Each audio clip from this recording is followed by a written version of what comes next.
command. Yes, sir.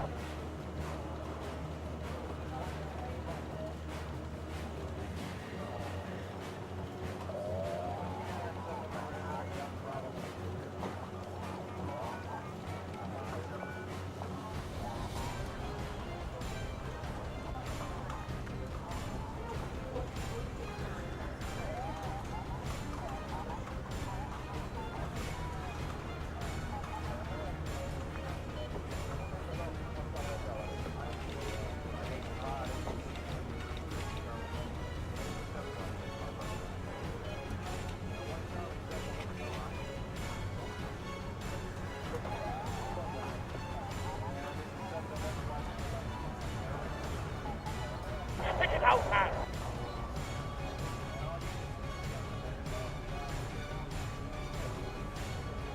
Ready to move, sir.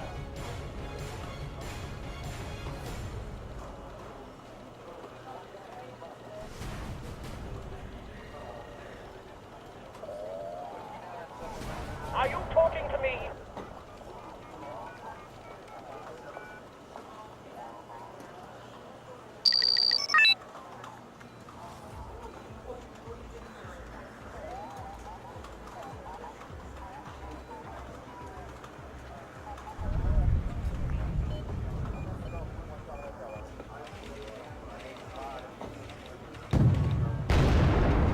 Spit it out, man.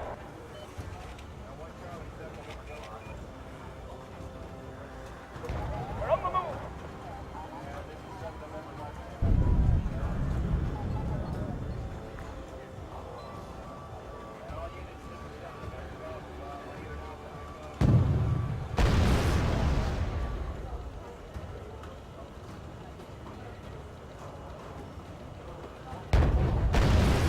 Meeting target.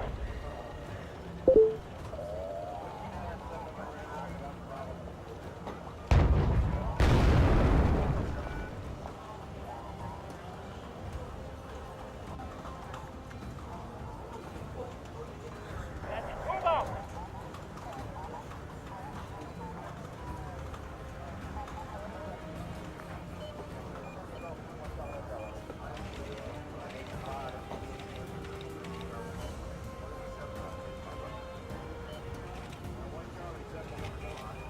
Do you have something for me?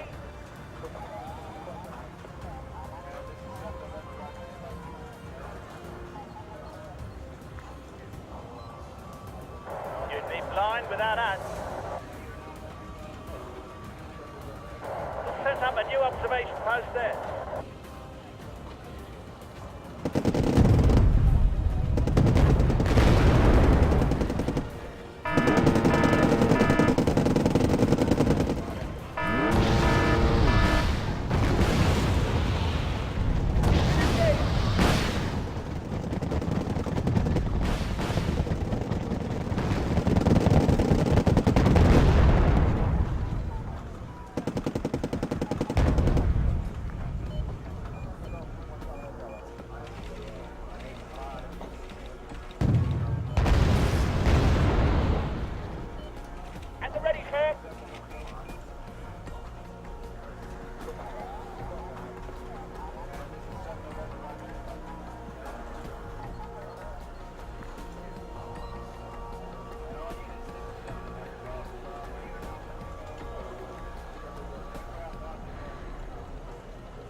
captain and his crew welcome you aboard. I'm making an attack run.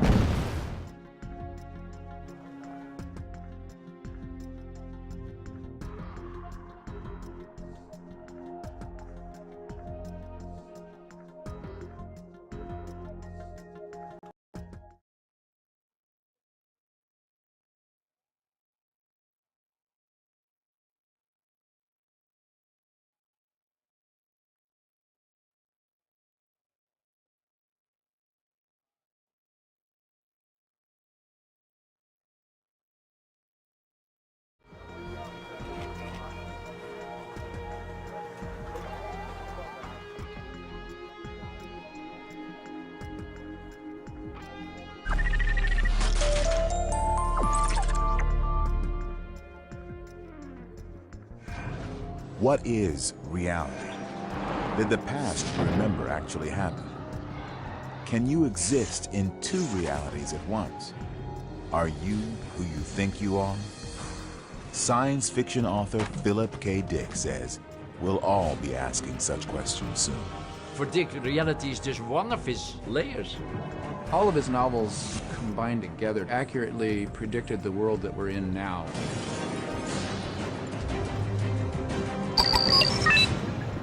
Tomorrow begins with a spark of imagination, a flash of insight that demolishes yesterday's limitations and inspires technologies to create new worlds. I'm Ridley Scott, and these are the prophets of science fiction. I think Philip K. Dick is almost like the Charles Dickens of science fiction in his sheer density and detail. Nearly all his stuff comes from the real place, which is reality. What he sees as disintegration, dirt, corruption. And that was Phil. Phil looked on the dark side, seeing that the dark side was romantic. There was a romantic aspect to that dark element, those dark corners. Inside that darkness, Philip K. Dick creates 44 novels and 120 short stories in a career spanning 30 years. He writes his science fiction when computers are experimental and telephones are tethered by wires. Yet, Philip K. Dick foresees a future where science will change our perception of what is real. In his most paranoid moments, he fears the changes have already come. One crisp November day, he finds his house ransacked. His fireproof safe blown apart. His financial records and manuscripts destroyed. His mind reels with the possibilities. Did one of his books about government conspiracy get too close to the truth? Did addicts break in, acting on some drug-induced hallucination? Or is he the one hallucinating? Has someone fooled him into thinking that his house was broken into? Or is this a vision of the future that hasn't happened yet? Dick has a long history of visions, attributed to schizophrenia, to drugs, to paranoia. No one has a definitive answer. Whatever their cause, Dick's doubts about reality are the fuel for decades of mind-blowing fiction. I think Philip Dick is the most important figure in science fiction, even more so perhaps than E.G. Wells. Philip K. Dick is an extremely important figure in the genre of science fiction because of the darker view that he took of the possible effects of technological change. Dick's work explores technology's impact on human consciousness.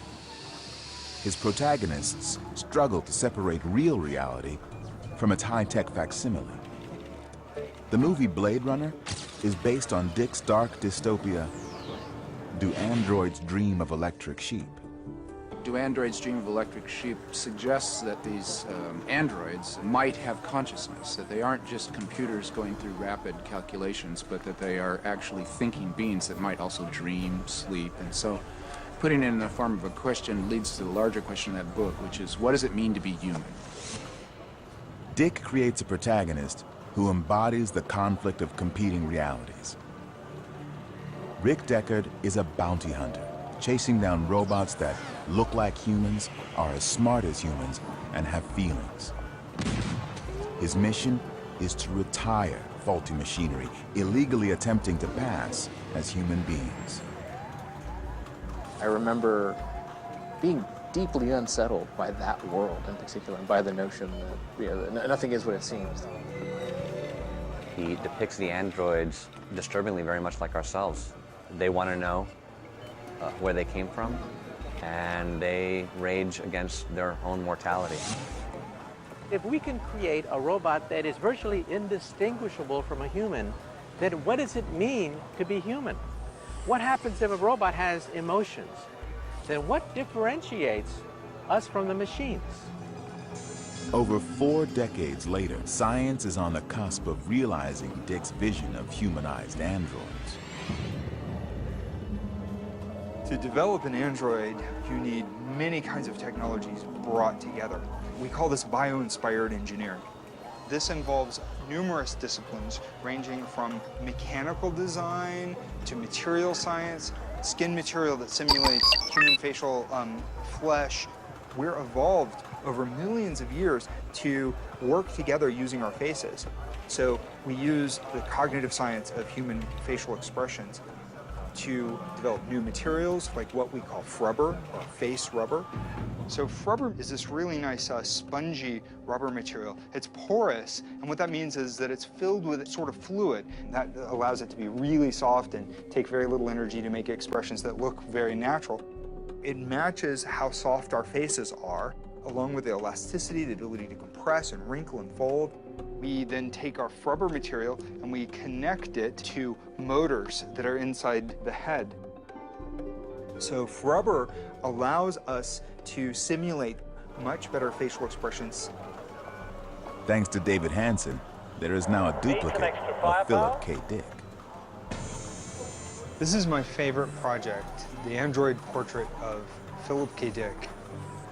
We see artificial intelligence at play in numerous areas in the android. Ready to fire. When he's moving like this, he's displaying the facial expressions, sometimes in response to what's being spoken. Philip K. Dick has influenced android robotics in more ways than can be counted.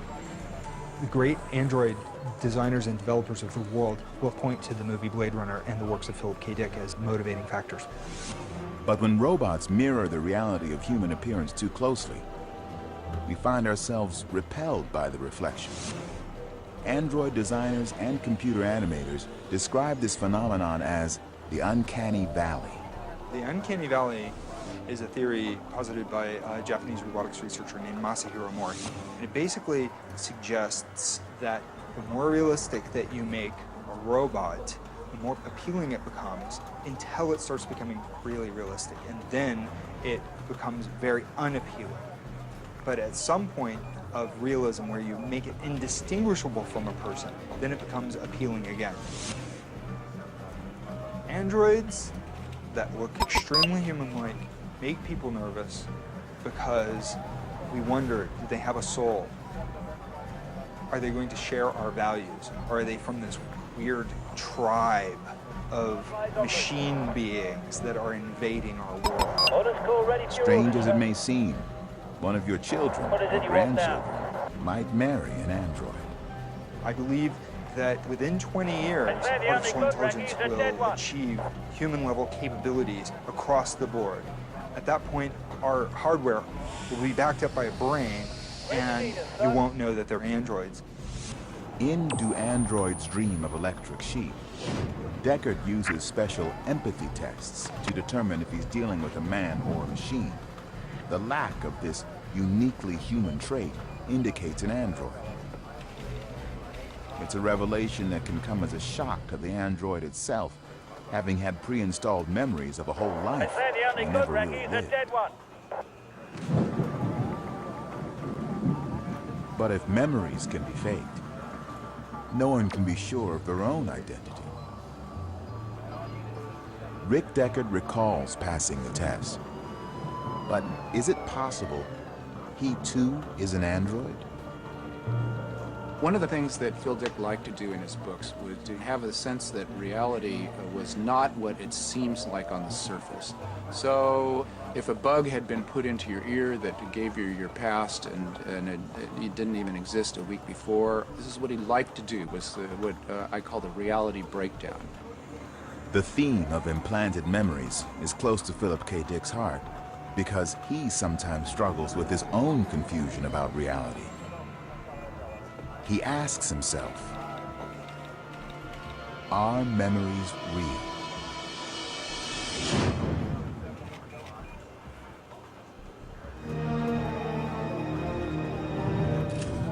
In 1928, Depression-era Chicago, twins are born. Philip K. Dick and his sister Jane. Jane is Phil's constant companion and becomes the most influential person in the science fiction writer's life. Yet his twin sister died within 6 weeks of her birth.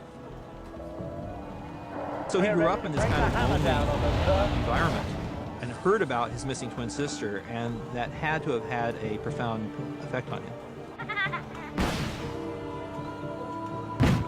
To young Philip, Jane is a missing part of himself. In his world, she is real.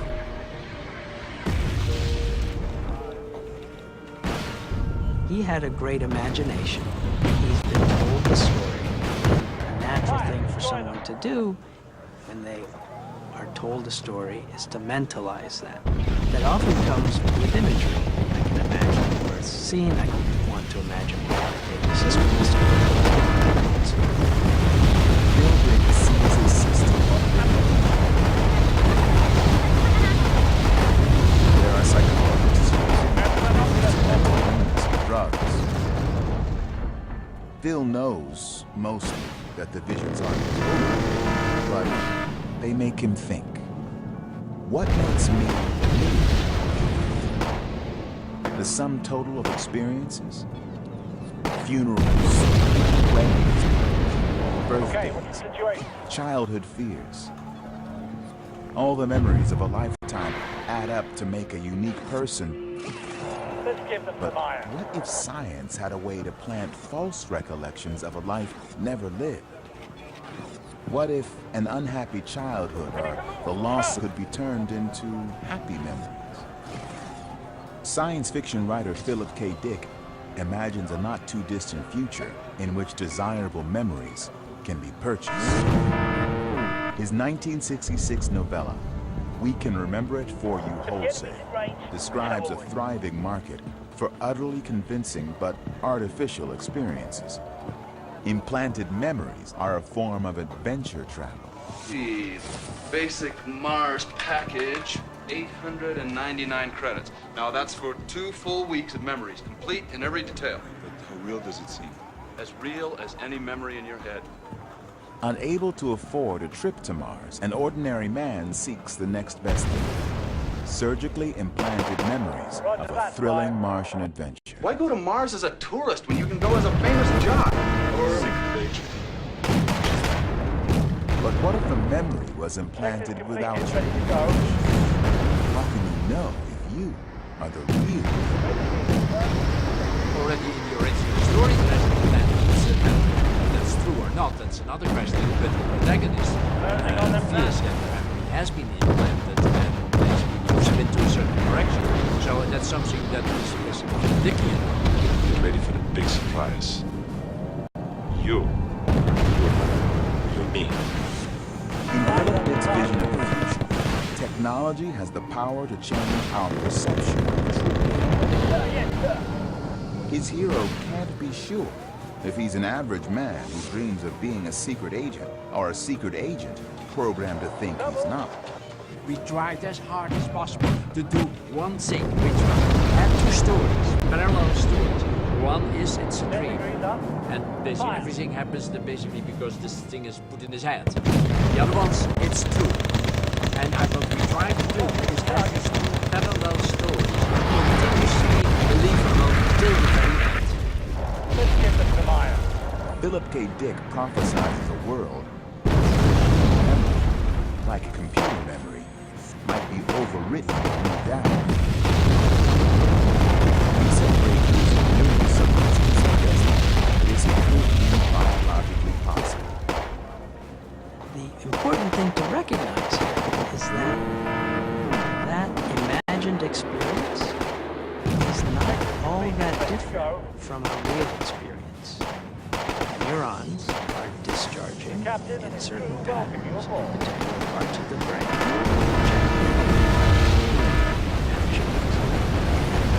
Those very same processes are what happens when you actually have an experience. What is it you want now? Neuroscientist Andre Fenton studies how the brain catalogs memories. In the brain, it seems there's a particular molecule that is responsible for memory storage across long periods of time.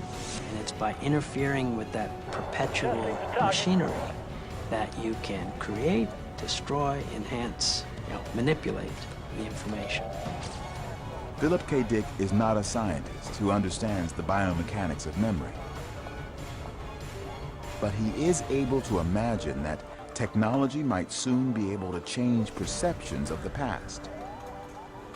Perhaps his mind travels this road because his own past is a blur of real and unreal, full of events that might not have happened. There are two types of this world, artillery One and thing target. is certain. Phil Dick's insights into the flexible nature of reality are prophetic. He envisions a device that would allow people to enter an utterly convincing but entirely simulated world. The empathy box in Do Androids Dream of Electric Sheep is an early example of virtual reality. When Phil Dick wrote Do Androids Dream of Electric Sheep, there was no such thing as virtual reality, and the term itself did not exist. So for Phil Dick writing in the late 60s, he was talking about, well, what if the TV is taking over our lives? Dick's concepts may have seemed outlandish at the time, but today, they are as close as your video screen. We're already starting to blur the line between virtual reality and real reality. At the University of California, San Diego, Thomas DeFonte has designed a room that takes virtual reality to the next level, the Star Cave. The Star Cave is a place that scientists, medical professionals, artists, people from many different walks of life come to see their 3D imagery and to be inside. Bring the hammer down on them, sir. The Star Cave is the type of room that you walk into that has rear projected walls so that every surface is an image. When you walk in the Star Cave, you put on a hat that's got silver balls on it. This allows the cameras that are putting out infrared light to track where you are. Then you use a wand in your hand to essentially control to drive around, just like you use a game controller. The Star Cave is more than a stunning visual experience. There are practical applications as well. We can display objects that can't be seen in reality, that are very hard to imagine, for instance, protein structures. And visualizing those things in virtual reality is very valuable. Scientists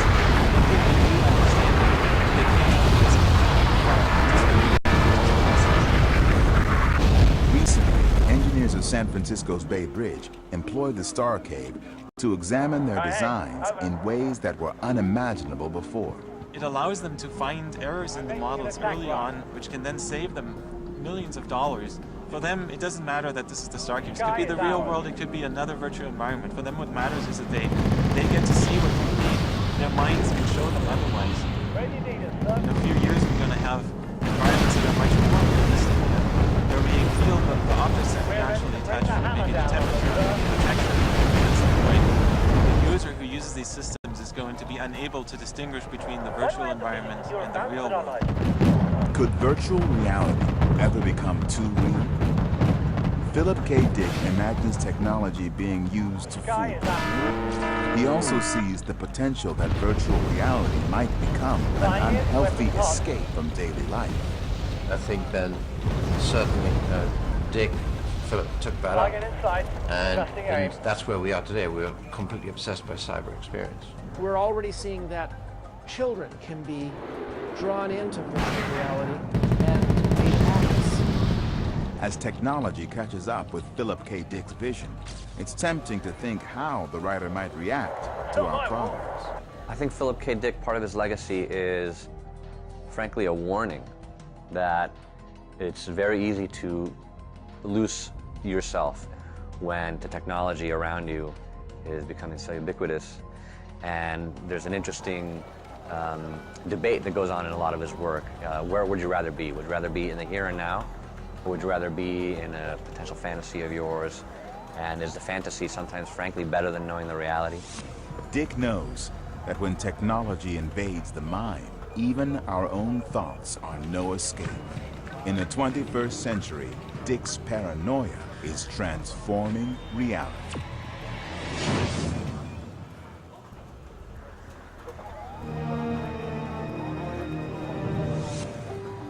It's 1971.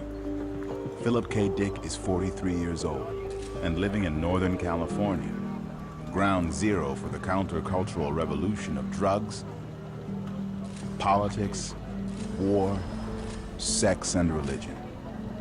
The early 1970s was very much a tumultuous period in American lifestyle. It was the Nixon administration. There was a lot of paranoia, fears of the Vietnam War. There were riots in the streets. It felt like anything could happen. It really influenced Dick, and you could almost say that it was a kind of a Philip K. Dick moment in history. Phil opened up his house to young people, some of whom were active in the drug world, others of whom were just dissidents. Things were falling apart for him, and the drugs were beginning to have their influence. And then some peculiar events began to make him a little bit more paranoid than he was before. Dick has been writing about mind-altering drugs, alternate realities, police power, and corporate cover-ups since the 1950s. Now the world is catching up with him, and he suspects he is being targeted because of what he knows. Philip Dick channels his personal fears into his art. He projects his paranoia into a near future in which the government uses invasive technology to monitor the population, making privacy obsolete. The result is 1977's A Scanner Darkly. It's a great portrait of life in the early 70s, at least life that Phil lived in the early 1970s. Some of the surveillance technology that Dick imagines in the 70s is now in use. For Brad Barker, president of the Halo Corporation, specializing in kidnapping, rescue, and counterterrorism, high-tech surveillance is a necessary reality of modern existence. Many countries and even private corporations now have mapping satellites capable of aerial surveillance. But the most powerful spy satellites are believed to be those belonging to U.S. intelligence agencies. Today, satellite technology from space can zoom all the way in to read a newspaper ad, read a license plate off of the back of a car, even down to millimeters of visibility. Like the undercover cops from A Scanner Darkly, Barker's agents are armed with high-tech gadgets. This is an articulating fiber optic camera. It allows us to point into areas where a camera wouldn't normally go. We use various types of telescopes, night vision, thermal vision, hyperspectral, multispectral, satellite imagery. Not only do we have the gear, but we can put it aloft in an unmanned aerial vehicle. You can't see it, you can't hear it, but we can see and hear you. We are right now in the middle of a technological renaissance. If you just look at what has happened in the last 5 years on our commercial off-the-shelf cell phones, imagine what is happening with our government agencies. Just as Dick foresees in A Scanner Darkly, the sheer volume of surveillance data being collected is overwhelming. To make sense of it all, Barker comes here. San Diego State University's Immersive Visualization Center. Right now we're in the visualization laboratory. It's a convergence of surveillance technology and human intelligence that's all brought here into this command and control center. You'd normally see things like this in the Situation Room or in the Pentagon. The Viz Lab is able to glean terabytes of data and takes all that data and then display it in a graphical format. CIA, NSA, FBI, they're using tools just like this to complete their mission. Whether all this technology is good or bad depends on your perspective. Philip K. Dick's prophecy is that it would be suffocating, a form of prison, a barrier to free expression and dissent.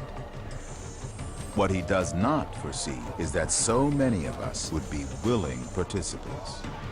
Text, chat, Twitter, paper, wireless, email, video, voice, it's all surveillance data. Yet, few of us seem to care that our communications can be monitored, for good or ill.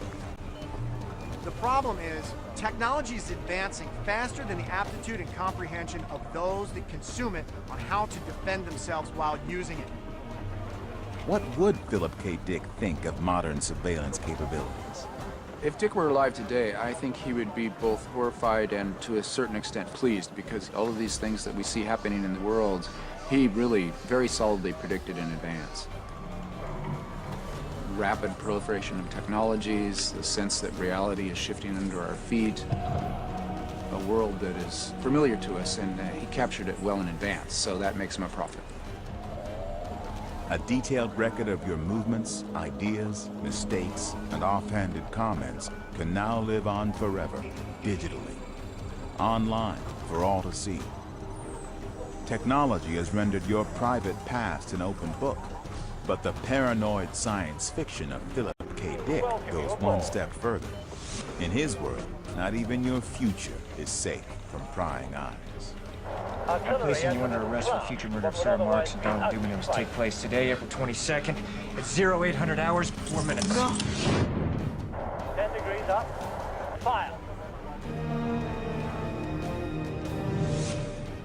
In 1974, Philip K. Dick's life enters a new phase, set in motion by an otherworldly encounter.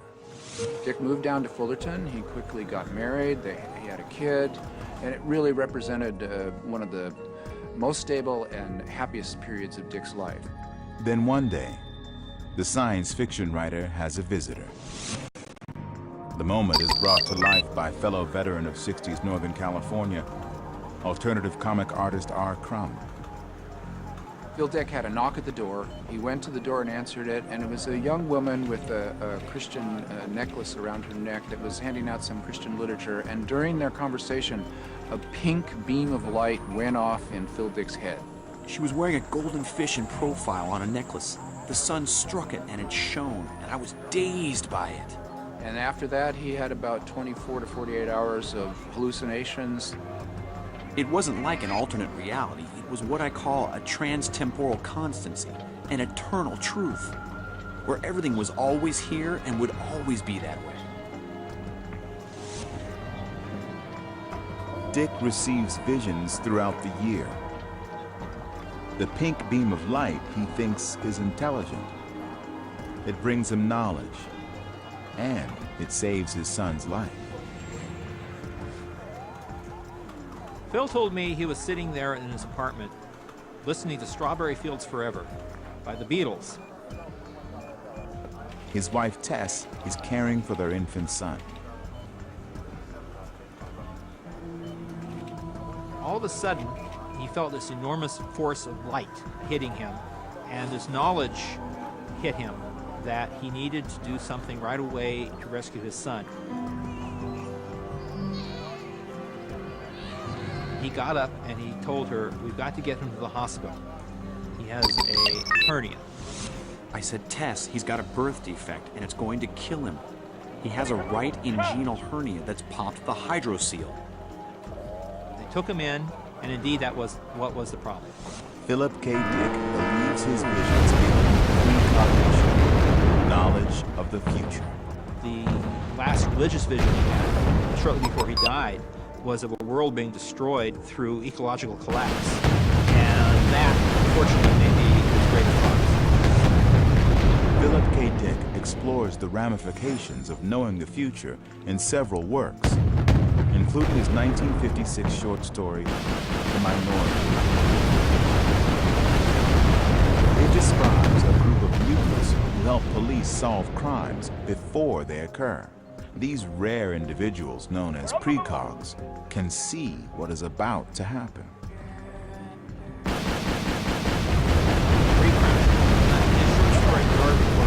This notion that you can be arrested for something that you haven't done yet if the precogs envision that you are about to commit a crime.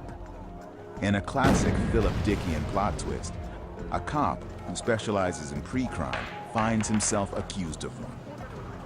The precogs see him commit a future murder of someone he hasn't even met yet. The movie is directed by Steven Spielberg, but a few years earlier, the project was on the desk of Paul Verhoeven. The company that I was working for optioned Minority Report, and we were supposed to do that as a sequel to Total Recall. The first one was about, is it a dream or is it a reality? The second one was, is our fate predestined, or can we change the future whenever we want? Checklist completed, ready to go. Ready to meet it, sir.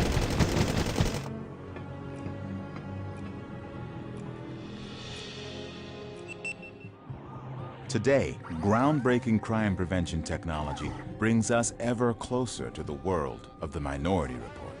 There are now technologies that can help predict crimes in specific areas. They have to do with statistics of analyzing where crimes took place before, and then you can predict where they're likely to take place in the future.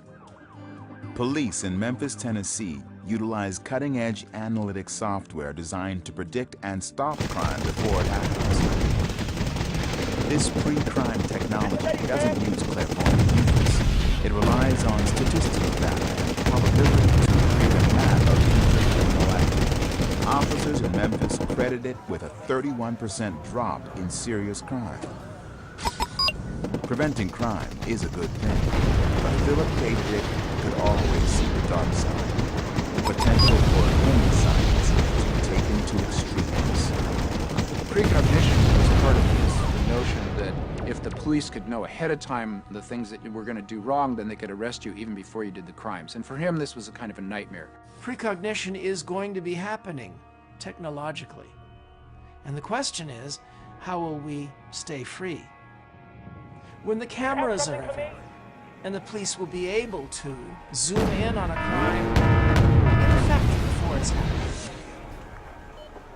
In Minority Report, police change fate by preventing what is destined to occur.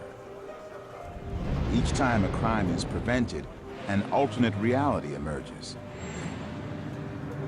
A version of the world in which the crime never happened. For Dick, reality is just one of his layers.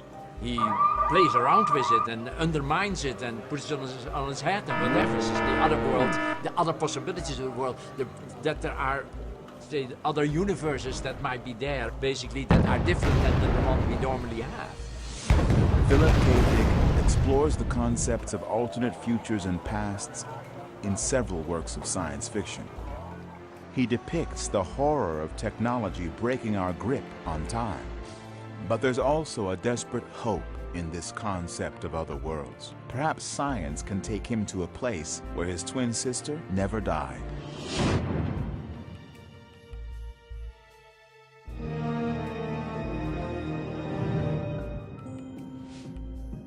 Science fiction author Philip K. Dick writes about the future, but he is haunted by the past.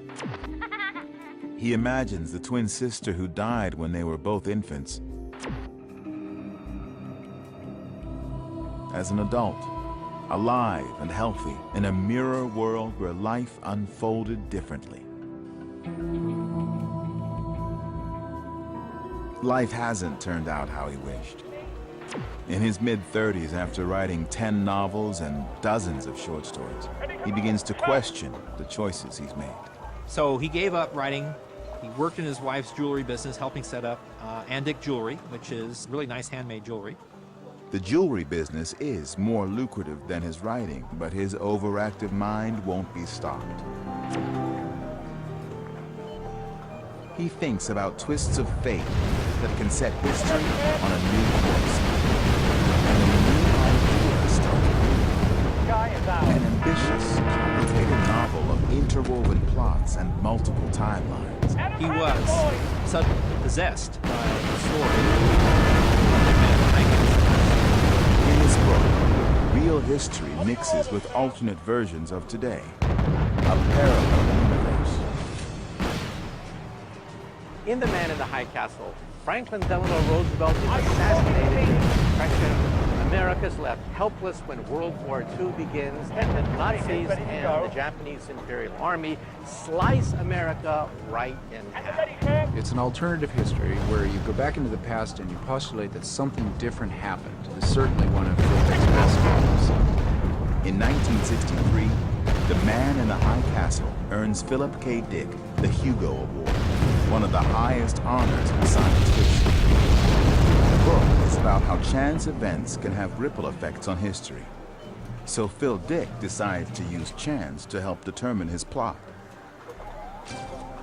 Rather than roll dice, he consults the I Ching, an ancient Chinese method of divining the future.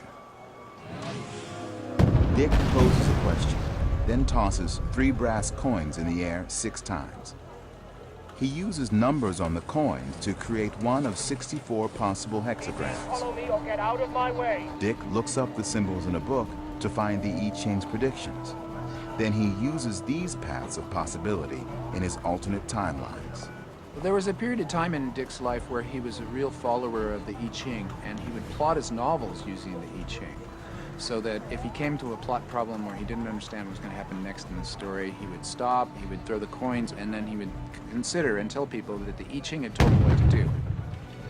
And in each alternate path lies an alternate reality. In The Man in the High Castle, Dick does a really cool thing, which was that inside that world in which the Axis powers won the war, somebody has written a novel in which the Allied powers won World War II. And so it's an alternative history within the alternative history.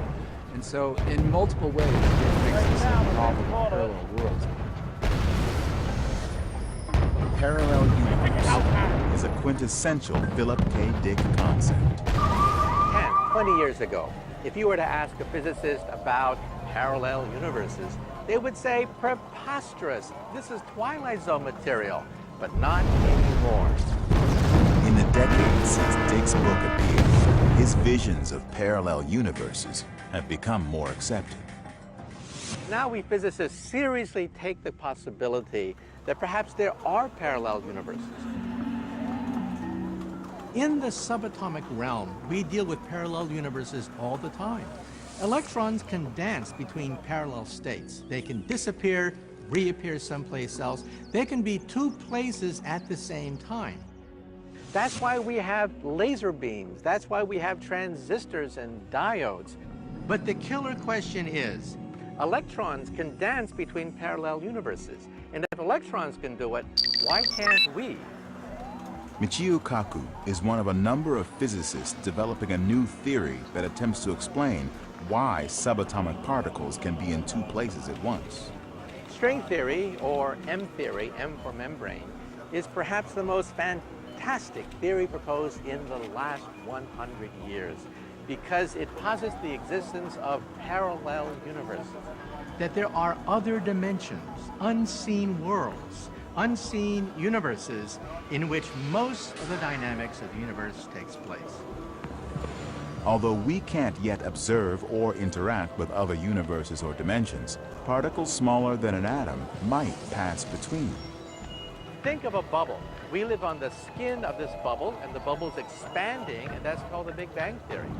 But the new wrinkle in all this is that we believe there are other bubbles out there, a multiverse of parallel universes. Even though Phil Dick knows very little about string theory, his fevered, paranoid imagination gives him insight. We might now call him a prophet, but in his lifetime he is a poor author on the fringes of a genre that gets little respect. Then, something changes. Science fiction goes mainstream, and Hollywood discovers Philip K. Dick. Empty the Sachen, Kommandant.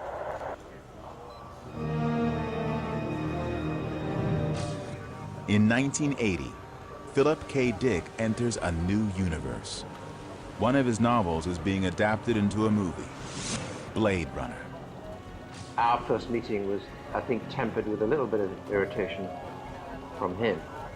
I don't think he was necessarily altogether happy with the adaptation because Philip Dick's work is always so dense, and screenplays tend to be, of course, less dense.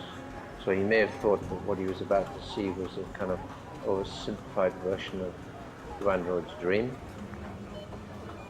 But when he saw parts of the film, or the effects reel showing the city, he was actually stunned. That could be got on film and look so realistic. And the vision of what he saw, I think, had been larger than he expected. And so that was a good meeting. Just months later, at age 53, Philip K. Dick suffers a massive stroke. He was looking forward to it, and then he died before they finished the movie. In 1982, Phil is buried next to his twin sister, Jane. His life was definitely cut short. If Phil Dick had lived to a normal span, he would have seen about 10 movies based on his work, millions of dollars, and tens of millions more readers. For decades, Dick's work had been celebrated only by the counterculture and sci-fi faithful. I think Philip Dick, if we were alive today, would be very pleased at the way his work has been taken up in popular culture. Many of us thought very highly of Philip K. Dick before he was discovered by Hollywood. Now, of course, boy, he's our ambassador to the entire planet. He once struggled on the fringes, but now his name is an adjective in the movie biz. Philip K. Dickian. Philip K. Dickian, I would define that as surrealist science fiction. A work that is deeply paranoid, deeply intelligent, deeply scared, and deeply funny. That moment when all of the new technologies combine together to create a sense that reality is not the same as it was before, that it's gone surrealistic, things have just gone crazy. He seems like someone trying desperately to make sense of a world that, in its sum total, makes no sense. I think the world kind of feels like that most times. Philip K. Dick transforms paranoia, hallucinations, drug culture, and perhaps even mental illness into an enduring body of science fiction. His work inspires generations of artists and scientists to question reality. Philip K. Dick has always been an inspirational figure. He's a writer that the science fiction community can be proud of. Philip Dick's work still captures our imagination because, in a way, it's no longer imagination. It's reality. He changed Hollywood.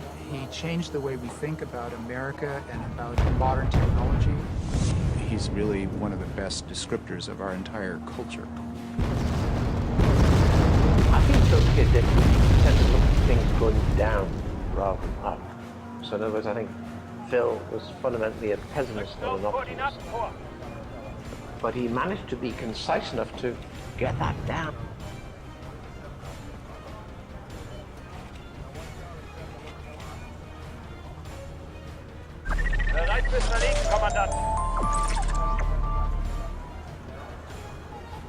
H.G. Wells envisioned mind-blowing advances in science and technology in terrifying detail, and became haunted by one question: will mankind annihilate itself? Are Wells' novels prophecies of an advanced human race, or predictions of its extinction? He took Victorian science and propelled it into the space age. He always had in all of his stories a backdrop not only of what science will do, but what humans will do with science. Tomorrow begins with a spark of imagination, a flash of insight that demolishes yesterday's limitations and inspires technologies to create new worlds. I'm Ridley Scott, and these are the prophets of science fiction. You've got to be looking at a man who's coming out of industrial Victorian England. What a vision to have from at that particular time. For him to put that together, those imaginary works together, I think was absolutely remarkable. His predictions that he started probably in the 1890s were all coming true. Surrey, England, 1895. 29-year-old H.G. Wells is searching for inspiration for his latest story. He lives in a world where the first motion picture camera has just been invented. And the latest in transportation technology is a bicycle with chain drive and pneumatic tires. But Wells imagines something more advanced. Scenes appear before him from his novel In Progress. Futuristic images of world destruction. The War of the Worlds.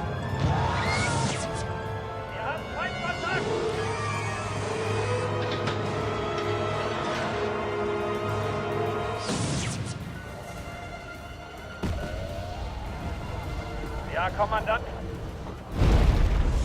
He went bicycling around the countryside in Surrey, marking out various sites for destruction by the Martians and inventing what he called painful and eccentric ways to kill my neighbors. As powerful stories take shape in Wells' mind, he draws on a lifelong interest in science to fuel his fiction. Herbert George Wells was born in 1866 in the town of Bromley near London. The youngest child in a lower middle-class family, he is pulled from school at 13 and put to work. But within 3 years, he earns a scholarship to continue his education. He studied science at college, went on to become a science teacher, but then because of illness actually discovered he couldn't carry on being a teacher, and so he turned to writing. An interesting kind of dichotomy in H.G. because he was both a creative man and a man of science. Wells conjures visions of scientific horror that will become the hallmark of an emerging literary genre. I would say that H.G. Wells was perhaps a century ahead of his time. In fact, he helped to create science fiction. He always had in all of his stories a backdrop not only of what science will do in the future, but what humans will do with science, the direction in which humanity was going. He wasn't just writing things because they were cool, he really wanted to know what the implications were. Wells lives at a time of exciting scientific speculation. In 1877, Mars is positioned especially close to Earth. Italian astronomer Giovanni Schiaparelli reports seeing canali on Mars. He means channels, but the term is mistranslated as canals. Wells' imagination is ignited by the idea of life on the Red Planet. But it is Herbert's brother who provides inspiration. One day, he was having a conversation about the British Empire with his older brother, Frank. And in particular, the two of them were recalling the genocide of the native Tasmanians by British settlers in the 19th century.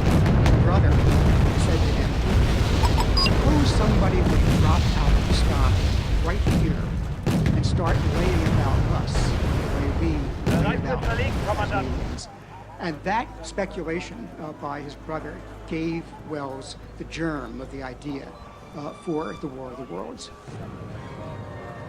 In Wells' most famous novel, humanity is on the verge of annihilation. The War of the Worlds depicts a sudden, totally unexpected invasion of the Earth by Martians which land all around the countryside in Greater London. Martians stalk the Earth, swimming and targeting deadly heat rays. It is a bleak vision of science perverted that will resonate down the decades.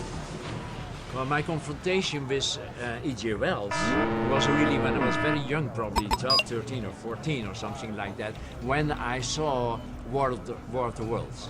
I was completely blown away by that. And that was, for me, for 10, 15 years, probably the most important movie that I'd ever seen in my life.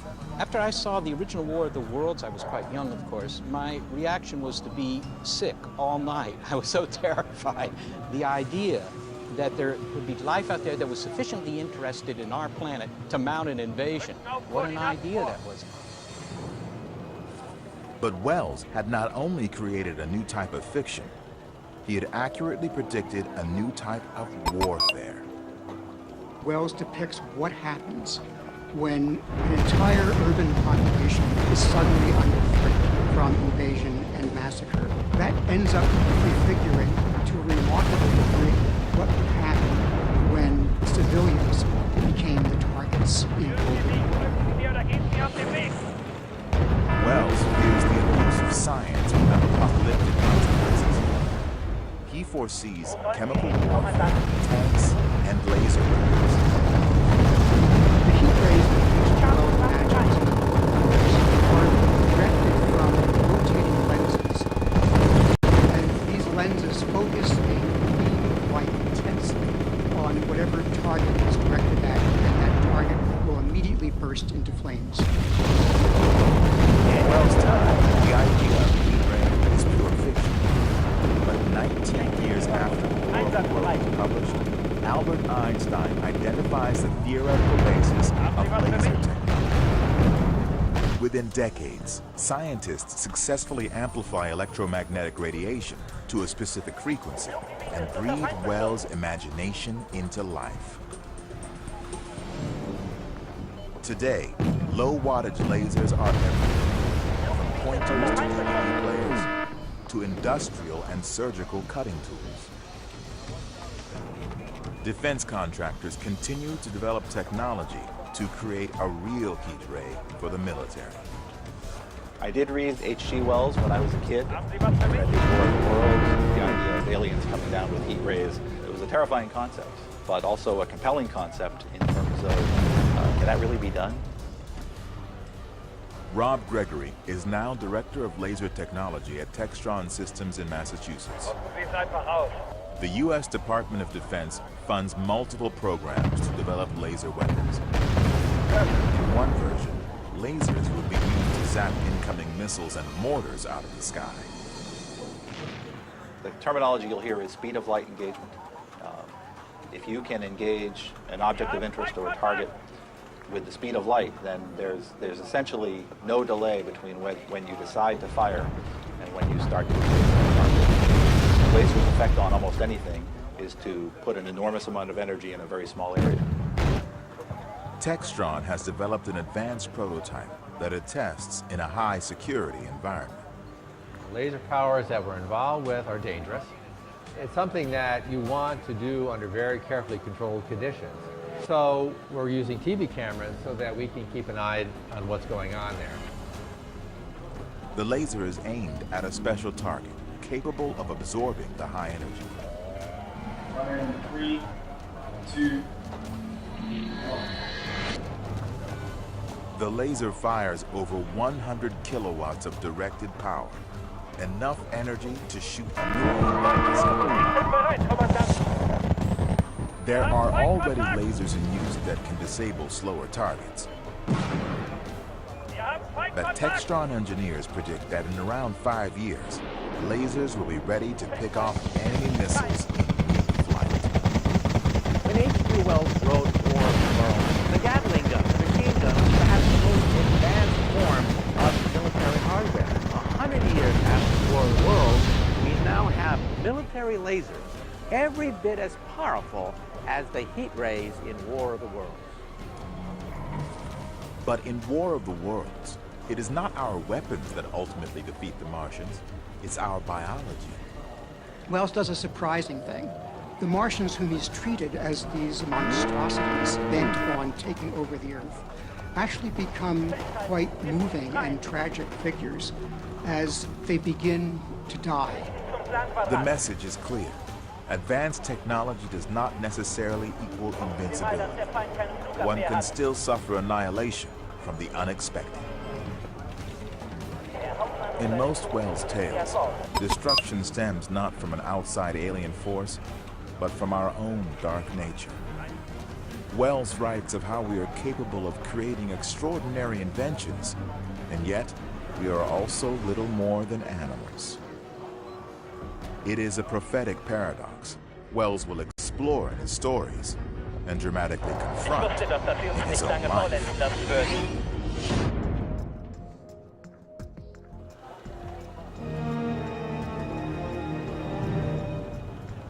It's 1891, and H.G. Wells is running late. He's scheduled to meet Frank Harris, publisher of the prestigious journal Fortnightly Review. Thank you for agreeing to see me. Sure. Harris is perplexed by Wells' latest submission, a scientific essay titled The Universe Rigid. Frank Harris was not going to accept the second essay. I told Wells I don't understand 6 words of it. Wells has attempted to describe a 4-dimensional time-space universe, 3 planes of space, and a 4th, time. This is a proof of concept of the 4th dimension. That's time. Time is the 4th dimension just means that in order to locate something in the universe, you have to tell me 3 numbers for where it is in space and a 4th number for when it is in time. But Wells is too far ahead of his time. This is 10 years before Einstein would publish his special theory of relativity. Mr. Wells, I wish you luck on this. This is an idea which gets... Wells' efforts to explain his essay are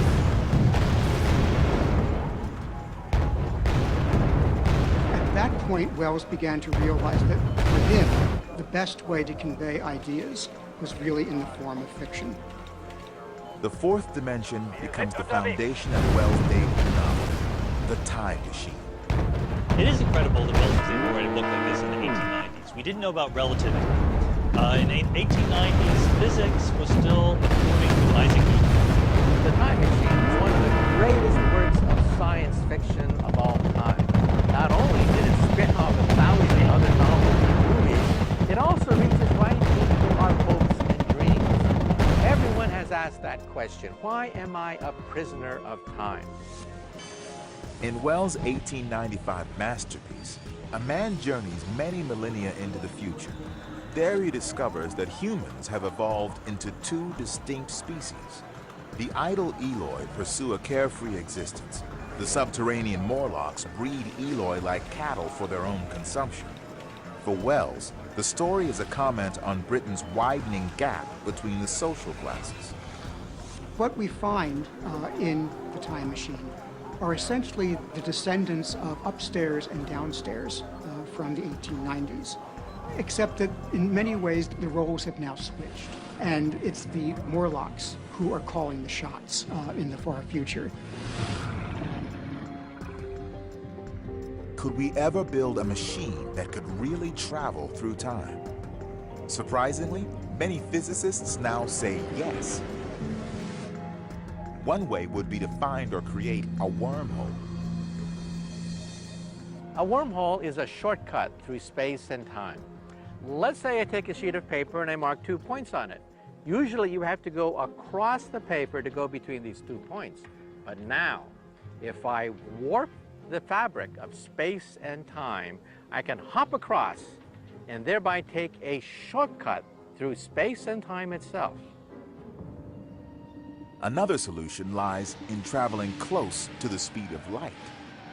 There's one form of time travel that we can actually execute even today. That is, take an astronaut, put him in a rocket ship, and speed him toward the speed of light. In a rocket ship, time beats slightly slower than on the planet Earth. As he orbits the Earth and comes back, he's actually a fraction of a second younger than he would have been on the Earth. The faster you're going, the less time is being elapsed. So yes, you can make 1 year to people back here on Earth last a day for you, or a minute, or a second. It's just how close you can get to the speed of light. Physicists aren't able to prove one way or the other whether or not it's possible to actually travel backwards in time. We suspect it's not possible, but it's an open question. If it were possible to go backwards in time, we might open up a metaphysical Pandora's box. It's known as the butterfly effect. The butterfly effect is when the flapping of the wings of a butterfly creates a gentle wind, which then eventually cascades into a thunderstorm. So what happens if you go backwards in time and affect butterflies? They can have a ripple effect, which then creates a situation where the present is impossible. Then there's the grandfather paradox. Simon Wells directed the 2002 film version of his great-grandfather's novel. The problem with time travel is what's known as the grandfather paradox. And I can illustrate that by saying, if I went back to the 1890s and killed H.G. Wells before he had children, therefore his son wouldn't have a son and his son wouldn't give rise to me, then how would I exist in order to be able to go back and murder him? The Time Machine is Wells' first in a series of bestsellers. But as his fame and fortune grow, his personal behavior shocks his Victorian peers. Wells marries his first cousin, Isabel, at age 25. It was a disastrous marriage, and he almost immediately began taking up a relationship with a student of his named Amy Catherine Robbins. It's only the first out of scores of notorious affairs. He caused scandals with his numerous love affairs, some of which were quite public. He fathered 3 illegitimate children. So in his private life, Wells was a truly scandalous figure. The tension between public virtue and personal morality is a preoccupation of Wells. When freed from the normal constraints of society, will man turn towards good or evil? It is a question Wells asks often in his life, and most famously in his 1897 novel, The Invisible Man. Long considered one of Wells' greatest unfulfilled prophecies, invisibility is now being realized right before our eyes.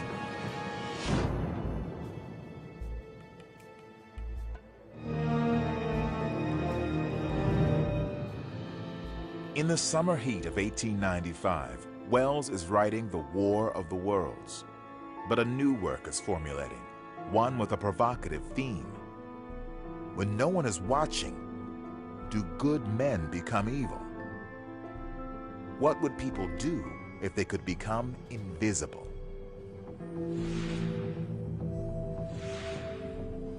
Wells finds his inspiration under the sea, a world teeming with strange creatures. Some are too small to be seen by the naked eye.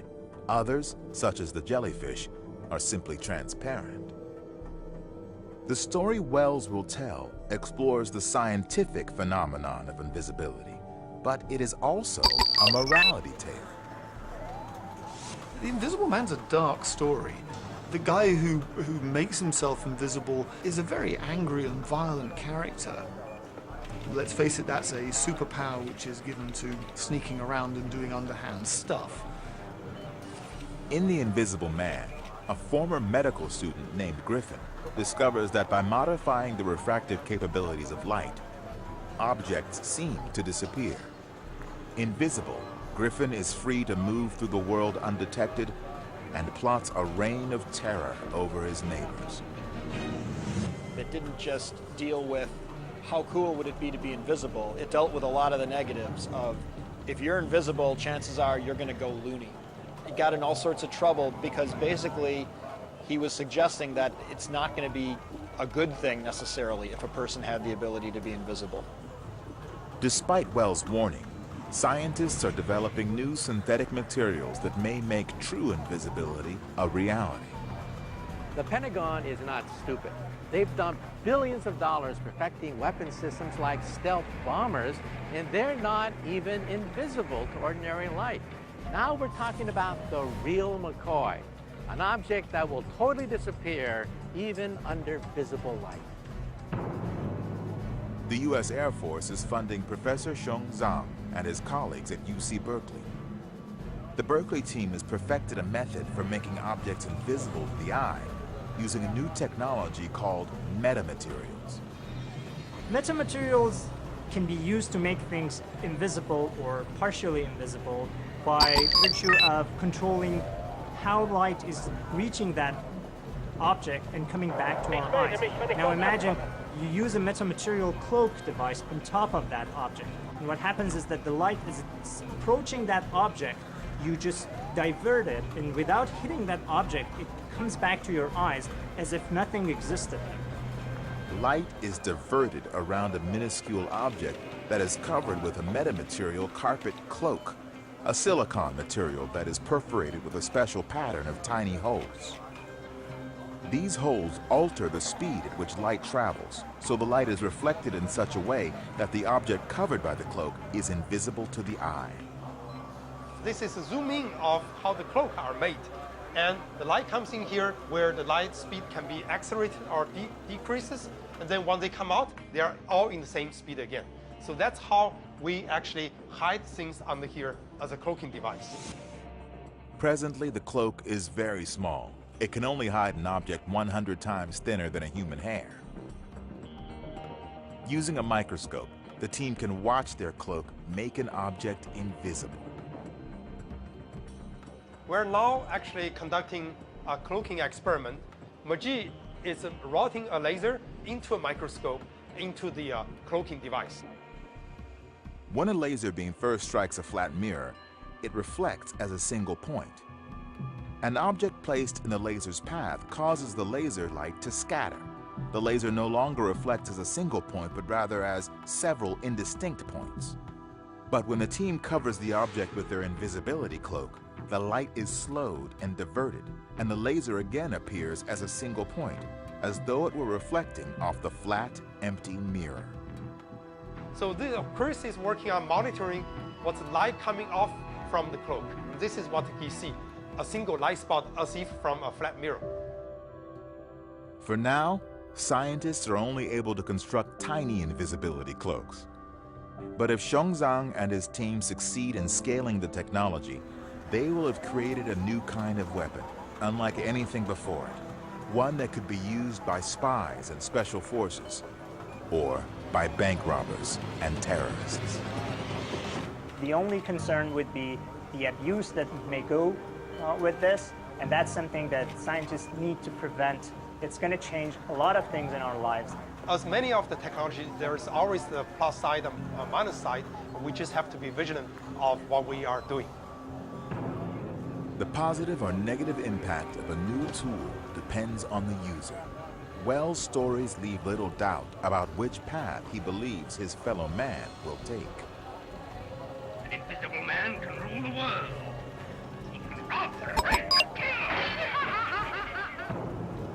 kill. Wells' outlook may have been colored by his upbringing in industrial England. Those factories belching filth into the stratosphere is not a pretty sight. And so any storyteller has a big streak of romance in him, but the romantic side can be very dark. And I think he looks towards a dark future.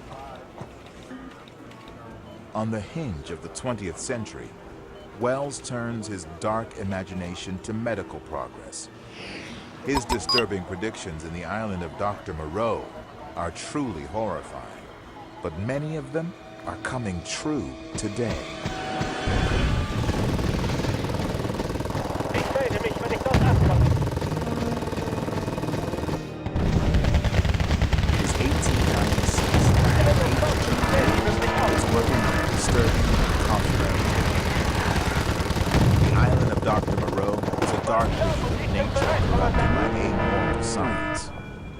The story is about animal evolution manipulated and perverted by a madman.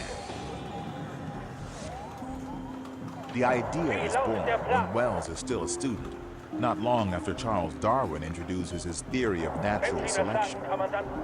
He studied under T.H. Huxley, known as Darwin's bulldog, a great defender of the theory of evolution. Wells comes of age at a time when our understanding of biology is expanding by operating on living animals, strapped down and sometimes awake. It is a morally controversial practice known as vivisection. Moreau is a disgraced physiologist who flees England for a remote island. In an operating room, Moreau vivisects animals in an effort to make them more human, shocking his detractors. The scientist is adamant that his work is advancing science. But the results are monstrous. A dog man crafted from a Saint Bernard, and a hybrid of a hyena and a pig that can talk. In The Island of Dr. Moreau, H.G. Wells modifies animals to give them the Promethean gift of intelligence. But he assumes, as Pierre Boulez does in Planet of the Apes, that we'll do it badly, that we'll oppress and enslave these creatures instead of making them fellow citizens. He does this in order to do the cautionary tale. The Island of Dr. Moreau is Wells' scientific take on the ancient myth of chimeras, human-animal hybrids. Today, chimeras are myth no longer. Dr. Ismail Zanjani is hard at work in his University of Nevada lab, creating humanized sheep. When we first observed the humanization of some of these organs, it was really like science fiction to us. Zanjani's goal is to create sheep with organs suitable for transplant into humans. To induce this humanization, Zanjani injects human stem cells into an unborn sheep fetus. The human cells gestate, and the lamb is born with organs partially comprised of human cells. We found almost every tissue we looked at was partially humanized. By increasing the dose of stem cells we put in and the number of times we injected the fetus, we were able to get increased amounts of donor human cells. We feel that we can actually increase the levels to about 26, 27, maybe 30%. On the surface, Zanjani's chimeras look like regular sheep. This is the experimental farm facility where we keep our sheep. These animals have large areas to walk around and pasture and enjoy themselves. But biological tests reveal the animal's true chimeric nature. What you see here are groups of animals that were transplanted in utero. Afterwards, you look at these animals and make sure that they are chimeric. Notice on the back of each animal, the size of bone marrow cells, human blood cells exist. In some experiments, a sheep's brain is partially humanized, which leads to the question Zanjani has asked most. Do human cells cause these sheep to act like humans? In the science fiction part of the Island of Moreau, it seems that the animals have transformed. But actually, in these studies, there is no change in the overall behavior of these animals. They remain sheep for the life of the animal. Zanjani hopes to eventually use a patient's cells to custom grow humanized organs inside sheep.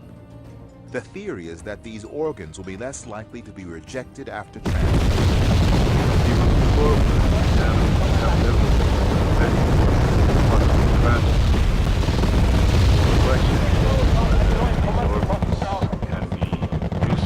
in a clinical setting and start treating patients with different needs. Zanjani is aware of the ethical complexities of his work. Generally, if a scientist do something like this, should they go ahead and do it? I think these issues have to be addressed at some point by the society as a whole. It's possible that Wells would agree. Wells often dramatized the bad choices in order to encourage people to realize that they do indeed have choices about how they will use this new scientific knowledge. He never wanted to discourage research, but he always wanted to know to what end. The science in the Island of Dr. Moreau is shockingly prescient. But on the eve of World War I, Wells' bleak vision of scientific advancement misused manifests in the most terrifying prediction in human history. Wells was the first to take the apocalyptic notion that human beings might bring about their own destruction, and we might do it with our own darn tools.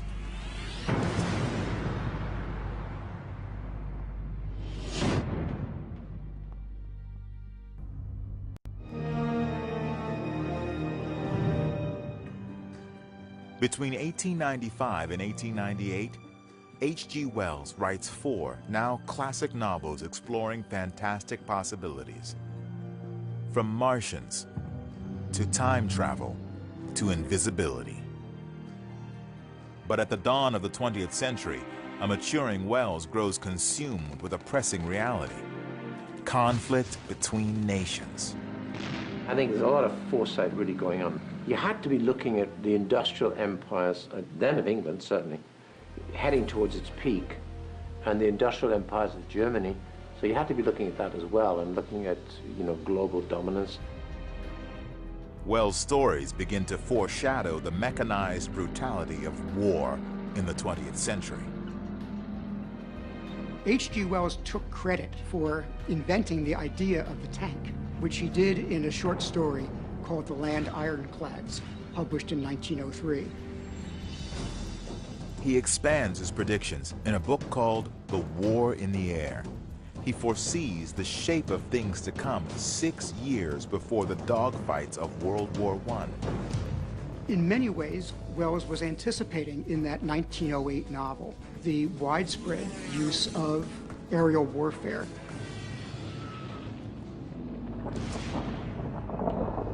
But Wells' darkest prophecy will change the course of human history. The biggest prophetic hit in all of science fiction took place in 1914 with The World Set Free. H.G. Wells predicted that in 1933, a physicist would come up with the idea of an atomic bomb. The decay of radium was only just discovered. The notion that this could result in power, that this could result in a weapon, that's an amazing hit. That's the sort of thing that makes a guy like me jealous. Wells' prophetic science fiction is firmly rooted in science fact. Wells had been an astute reader of the latest science journals and papers. He kept up with what was new. And he was particularly interested in the work of an Oxford University-based chemist, actually, named Frederick Soddy. On the eve of World War I, the 48-year-old Wells reads Frederick Soddy's scientific treatise, The Interpretation of Radium. Radium in its metallic form glows in the dark. So the question in everyone's mind immediately was, this thing isn't plugged into a wall, doesn't have a gas pipe leading into it. Where's all the energy coming from? Soddy posits that atomic energy could someday supply all the world's power. But Wells was a different kind of person. Wells would start thinking about, well, what's that going to change in the human world? Wells fears that once mankind taps the power of radium and harnesses the energy that fuels the sun, humanity will inevitably use that power to destroy rather than create. In The World Set Free, Wells writes of a weapon fueled by radioactivity. The World Set Free depicts a global war in which entire cities are annihilated by atomic bombs. And Wells invented the term atomic bomb for this novel.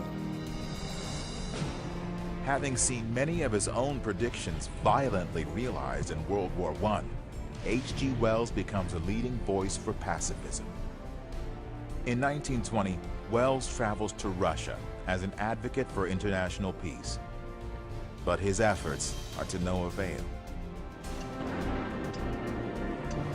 Wells's The World Set Free is a fascinating example of a book that actually changed the course of history. The little-known Hungarian physicist named Leo Szilard.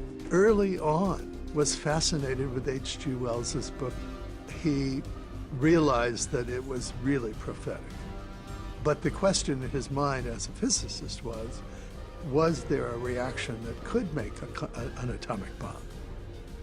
Szilard determines that a chain reaction of splitting atoms can create a bomb of unparalleled destructive force.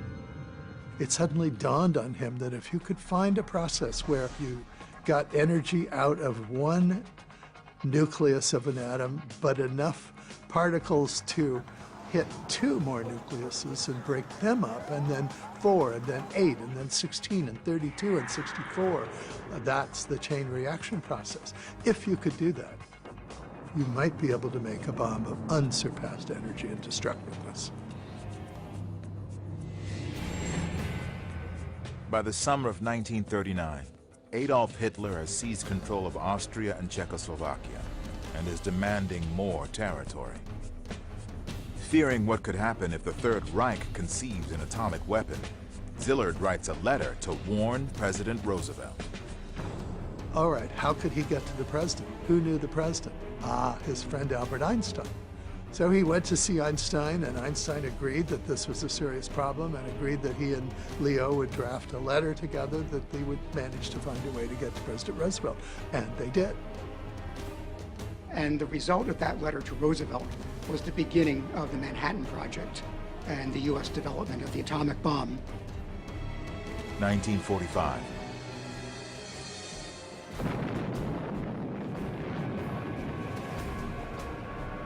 America drops 2 atomic bombs on Germany's ally, Japan.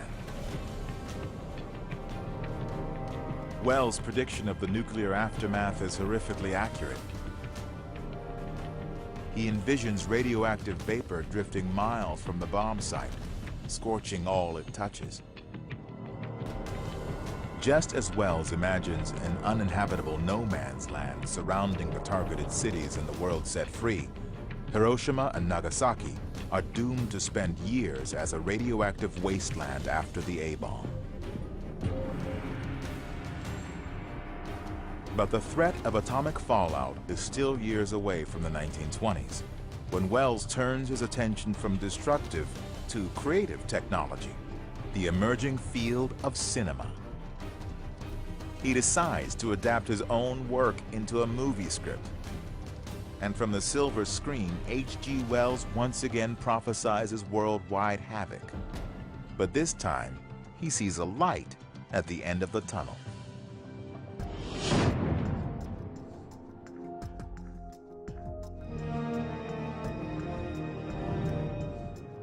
The year is 1927. The biggest box office draw is a science fiction film, Fritz Lang's sleek vision of the future, Metropolis. H.G. Wells does not share the public's enthusiasm. He is unimpressed by the film's effects and chides it for lacking originality. Wells sets out to craft his own cinematic future, scripting the 1936 film Things to Come. He was then 70 years old and delighted in the notion that he could bring his message to the masses through a cinematic version of The Shape of Things to Come. 1940, an unnamed enemy air force drops bombs over London, causing the outbreak of a new world war. Wells's prediction of a new war beginning in 1940, of course, comes very close to the truth about the origins of the Second World War. His depiction in the film version, Things to Come, of bombers in the skies over London certainly reverberated a few years later during the London Blitz. Eventually, the enemy uses its airplanes to spread a plague that annihilates much of humanity, foreshadowing the capabilities of modern biological weapons. The global war lasts decades and results in the collapse of civilization. But even though technology creates the global destruction, it also provides a solution. Within a century, a council of engineers and scientists establish a one-world government, and Earth's population thrives. We see the development of a kind of technocracy that Wells always favored, but that many of his critics found chilling and heartless and frightening. H.G. Wells sees science as man's most powerful tool, but warns us to use it wisely, or else. On August 13, 1946, at the age of 79, Herbert George Wells draws his last breath. He leaves behind a rich legacy of sci-fi tales that continue to entertain, inspire, and to warn humanity that at any moment we could self-destruct. H.G. Wells actually considered himself more of a social critic and historian than a fiction writer, because there's a hidden message in all of his novels. Whoever he was with, this is why I like him, he was contrary. If he was around optimists, he would point out the devastating flaws in human nature. And when he was around cynics, he would talk about the possibilities that we would overcome our racism, overcome our sexism, and all these things. H.G. Wells wants to push things to the limit, right? He wants to say, if we keep going down this path, here's where we're going to end up. And it can be a shocking place. So Wells wants to provoke you a little bit. He wants to say, look, here's where we could go. Nowhere close to where we are now, but if you want to be there, then, or don't, you have to do something about it. H.G. Wells wrote that mankind can't always be trusted with new technology. Wells weaved a cautionary tale. He believed in the greatness of science, but in the weakness of man.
Who are we?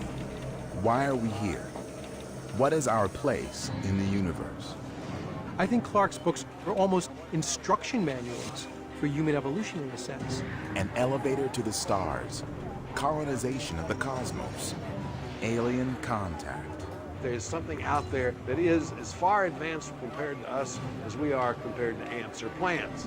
Sci-fi visionary Arthur C. Clarke foresees the evolution of science and helps create it. Everything about geosynchronous communication satellites goes back to Clarke. Clarke dares us to imagine, what is the future of humanity? Tomorrow begins with a spark of imagination, a flash of insight that demolishes yesterday's limitations and inspires technologies to create new worlds. I'm Ridley Scott, and these are the prophets of science fiction.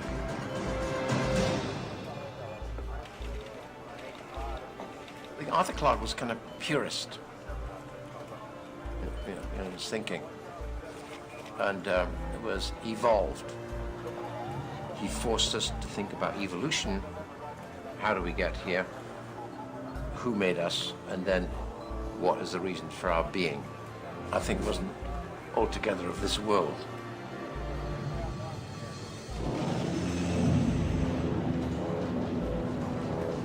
London, Great Britain, 1941.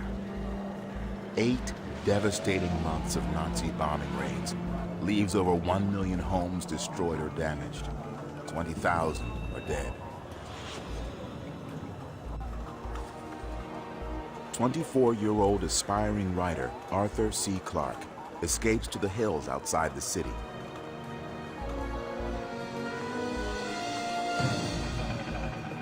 Stretched out before him in the midday sun lies a vast fleet. Barrage balloons are poised to ensnare low-flying enemy planes in their metal cables.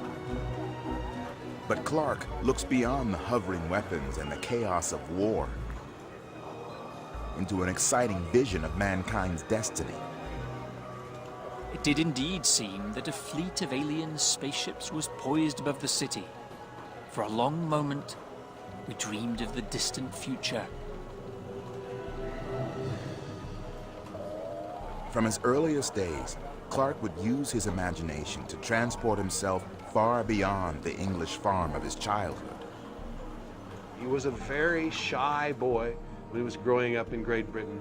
He developed this fantastic ability in his head to develop concepts and to stretch those concepts into the arenas that very few of us have ever explored. In his late teens, Clark joins the fledgling British Interplanetary Society, an organization of space enthusiasts who share a common goal: leading mankind into the stars. The British Interplanetary Society did a lot of wonderful work. It really was a fringe organization in the beginning. Lunatics, they called them in the press back then, because these young fellows were talking about going to the moon in the 1930s, and they really thought they were rather crazy. Clark and his colleagues planned missions to the moon, meticulously calculating the viability of rocket-based spaceflight.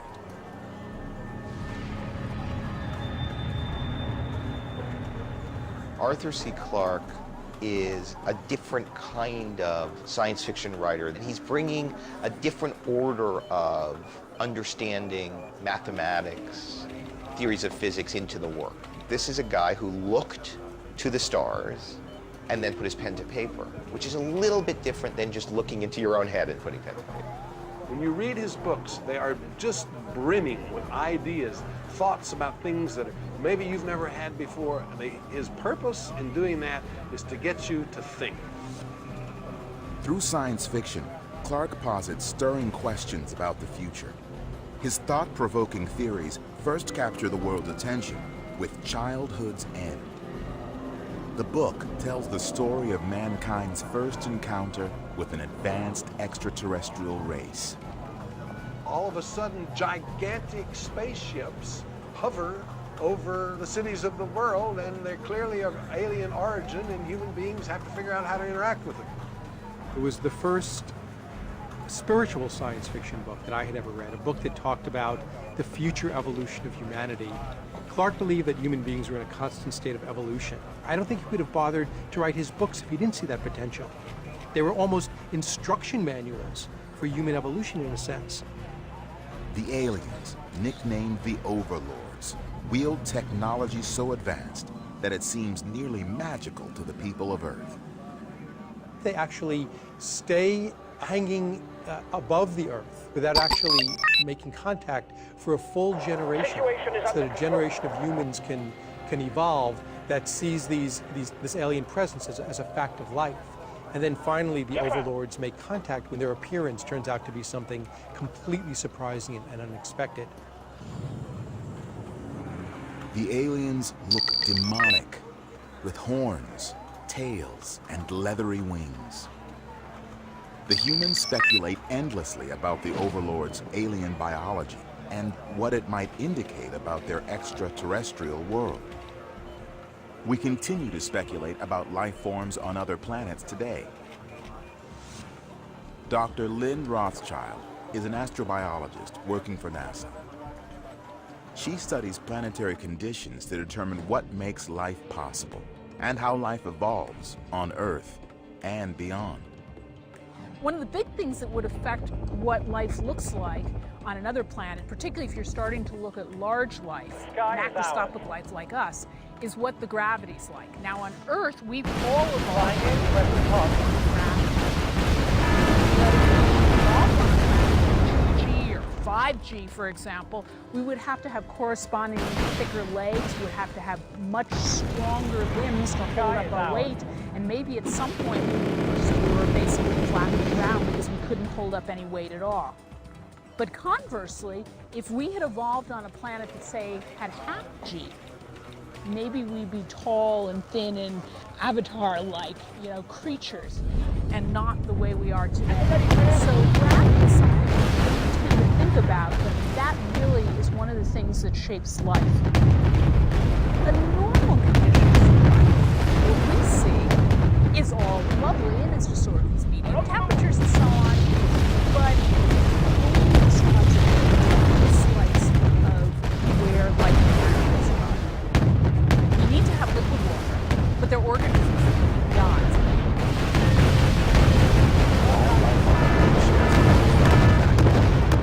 If you look at life on Earth, it's all built on a form of carbon chemistry or organic chemistry, and this seems to be the language of life. If you look out into the interstellar medium, the same compounds are there as on Earth. Meteorites can the building blocks of organic life and sometimes fall to Earth. One such meteorite is stored at the California Academy of Sciences. And the reason this is so exciting to scientists is that it's as old as the solar system, and yet we found that it contains the building blocks of life, things like amino acids and other sorts of chemicals that we use to make our own bodies and all life on Earth. So what it shows is that these building blocks were around in our solar system. Clark's fascination with the concept of alien life shapes his theory about evolution. I think it's entirely logical that there are extraterrestrials. It's an arrogance to believe that we're the only living organism in this galaxy. I think there's thousands of us, millions of us, and who knows what it is. We're not here by accident. For us to be sitting here right now is so illogical, mathematically can be proved to be impossible. So you have to ask, along the way, who pushed and pulled and adjusted to make us be what we are now here today. In Childhood's End, it's the overlords who are pulling the strings. Their mission on Earth: protect humanity from its own destructive impulses so that we may advance to the next evolutionary plateau. In the novel's conclusion, the children of Earth ascend from their bodies to join a vast cosmic overmind. To truly progress, mankind abandons the Earth. Clark was really good at dealing with the really big questions. Who are we? Why are we here? What's our place in the universe? And he didn't necessarily always answer those questions, but he explored them in a way that was not based in religion so much as it was based in science and philosophy. Clark's unique brand of metaphysical sci-fi will make him the most famous futurist in the world and inspire countless scientists. Some of Clark's prophecies are so advanced and far-reaching that we are only now taking steps towards achieving them. But one of Clark's earliest prophecies has already been realized. An invention of such profound magnitude that our modern world would collapse without it.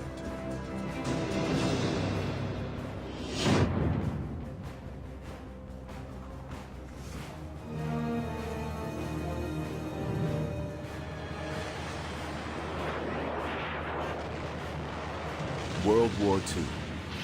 As German V-2 rockets rain down on London, 27-year-old Arthur C. Clarke is stationed 250 miles away in Cornwall. He mans the Royal Air Force's top-secret radar system, the Mark I. This precise equipment allows operators on the ground to talk down pilots landing in the dark. Clarke realizes this new technology can do more than land planes. It can connect the human race. But only with the help of a vast, untapped resource. I can recall with some embarrassment using the dear old Mark I to fire single pulses at the rising moon, waiting for the echo 3 seconds later. Clark hopes the moon will serve as a natural reflector, bouncing radio signals back to any spot on Earth. He is disappointed. The moon is too far away. But Clark's impromptu experiment leads to a revelation. What if a man-made satellite was launched into space? Orbiting the Earth much closer than the moon, it could reflect the radio waves. So communications and astronautics were inextricably entangled in my mind, with results that now seem inevitable. Arthur C. Clarke's concept evolves into the most significant tool of modern communication. In 1945, Arthur C. Clarke invented the communications satellite. In an issue of Wireless World, Arthur Clarke came up with the idea of what he called the geosynchronous orbit, an orbit in which satellites that were lifted to that height would turn with the Earth and always stay above the same spot of the Earth. So you could bounce signals off it and use it for communications. And Clarke reasoned that if you could put 3 of them up, equally spaced, you could send signals between them that would reach any place in the world. In 1965, Intelsat 1 is launched to a height of 22,000 miles above the equator, an orbit now known as the Clarke Belt. Everything about geosynchronous communication satellites today goes back to Clarke, and the orbit is named after him. Every time we watch a satellite broadcast on TV, or send a cell phone call, or even read a newspaper, we're interacting with the communication satellite. By envisioning the satellite, Clarke creates the future he wants to live in, a world where the entire human population, from the largest cities to the smallest islands, are connected. This is one of the ground stations which form the Intelsat network, providing now global communications, telephone, TV, everything you want. And here is a model of this satellite. It's a strange-looking beast. This is a very big thing. It's about 50 feet across. These pick up the signal from the station behind me and then amplify it and then beam it back. The technology Clarke envisioned in 1945 has become the foundation of our attempts to understand humanity's place in the universe. Space telescopes are satellites that beam images of deep space back to Earth. NASA's newest and most ambitious space telescope is the Kepler. Taking flight on March 6, 2009, the Kepler Space Telescope is the first ever satellite solely devoted to the hunt for planets outside our solar system.